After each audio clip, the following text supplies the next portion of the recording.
Thank you very much, Mr. City Auditor, for a very important and thorough report. I have a lot to say about this, but I want to make sure that we hear from the public and that we hear from my colleagues. I do have a very specific suggestion. I'm going to just lay it out without explaining why, and then when it's my turn, I'm going to talk about why I think this is so important.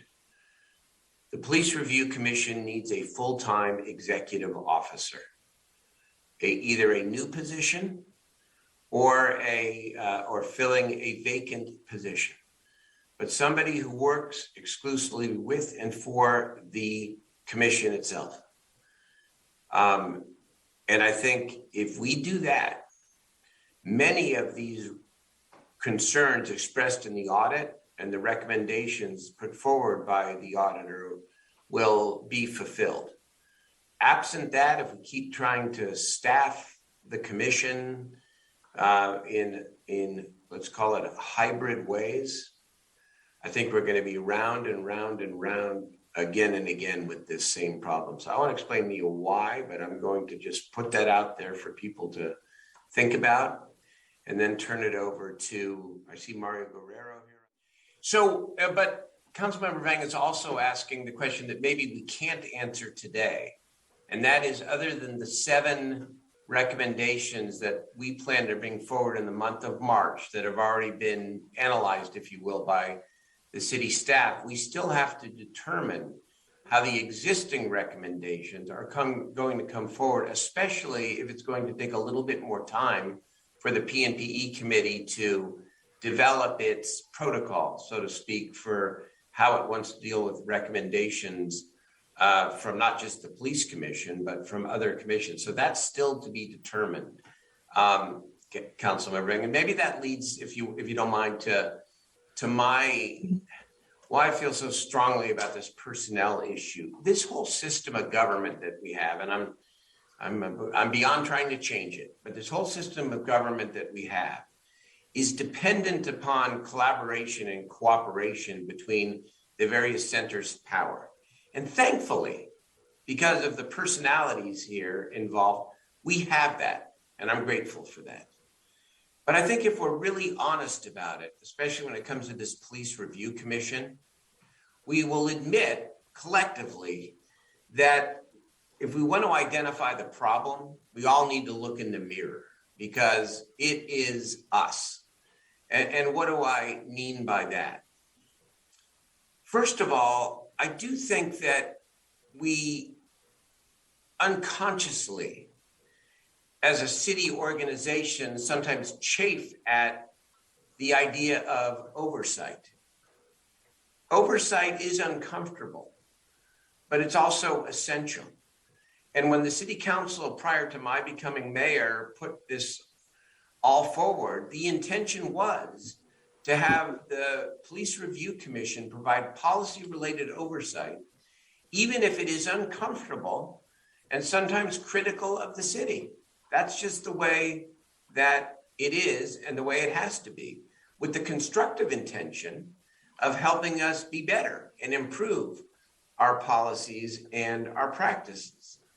And then you look at the way we set this thing up, and I think it was, forget which council member it was, it might have been Councilmember Guerra, who talked about the distinctions here.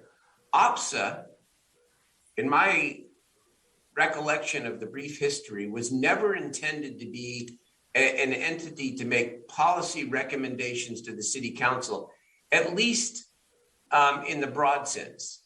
They're supposed to investigate individual cases and then maybe out of those individual cases, present their findings, which may include recommendations. The Police Review Commission is supposed to actually look at the big picture and the specific policies, and where they find the city practices either out of line with the rest of the country or where they see a pattern and practice of a problem, they're supposed to put forward real recommendations to us. And it is not the job, and I know Howard is so conscientious, frankly, that he is willing to help any part of the city operation that is, that is having trouble getting the support that it needs. But he made the decision a couple of years ago with me to take OPSA out of the city manager's side and put it over on the mayor and council side, and for good reason, because that's not where it belongs. It's not the personality. We couldn't ask for a better personality or set of personalities here with the city manager and this new police chief. But structure-wise, it's the fox guarding the hen house, and we can't have that. So it properly belongs with us, but then our problem is, I'm sorry, I'm one of 9. I do my best. I lead, and you all lead, and Vice Mayor leads with the P&PE committee. Everybody leads. Everybody has an opinion and many opinions on this thing, and it is hard to manage. It is difficult to manage collectively. So here you have a commission that has been repeatedly frustrated, in part because there is still no protocol, Councilmember Vang, for how and when their recommendations are to come before the governing body and the city council. And we've gone back and forth, Howard and I, well, this date, no, not this date. Well, these ones we can hear, no, these ones still have to be vetted by the city management and the police department. And I understand all that. But the underlying frustration is that, one, there is nobody on a day-to-day basis supporting the commission on a day-to-day basis. This is far beyond. Kathy Lester showed up to every meeting she's been asked, and she would continue to, and have her men and women show up to the commission. That isn't the issue here. The issue is that there is not a full-time staff person, professional staff person, dedicated to, if not being the voice of the commission, being the lead staff person for the commission, the executive officer. That's the best term I can use. Because if we bring that person in, I guarantee you that 75% of these problems are going to be solved, because that person is going to actually develop the commission rules, help develop the commission rules, the procedures, and the protocols, and work daily with the police department, and the city management, and the mayor and council's office, and the P&PE committee. And this thing is then going to move more like clockwork. And in the absence of that, having OPSA, which already has its significant responsibilities around investigation and such, staffing this commission, it's not going to work. It will not work. And they will continue to be frustrated. The commission will be frustrated. We will be frustrated. Let's end the frustration. And let's hire somebody, and let's professionalize this commission. That doesn't mean we're gonna that the authority is any greater at this point, anyways, than what the council has already decided.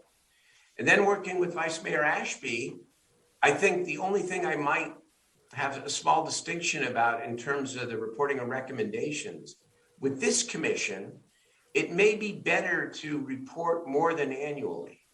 It might be better to report 3 times a year, so that it's not just one big, meeting, at the end of the year. But I like the idea of P&PE first hearing these recommendations, just like Law and Ledge does on legislation, just like Budget and Audit does on budget, and then come before the full council. So I think we can fix this and do much better and give this commission its voice, its power, and the city will be better for it. So 7 recommendations to come in the month of March.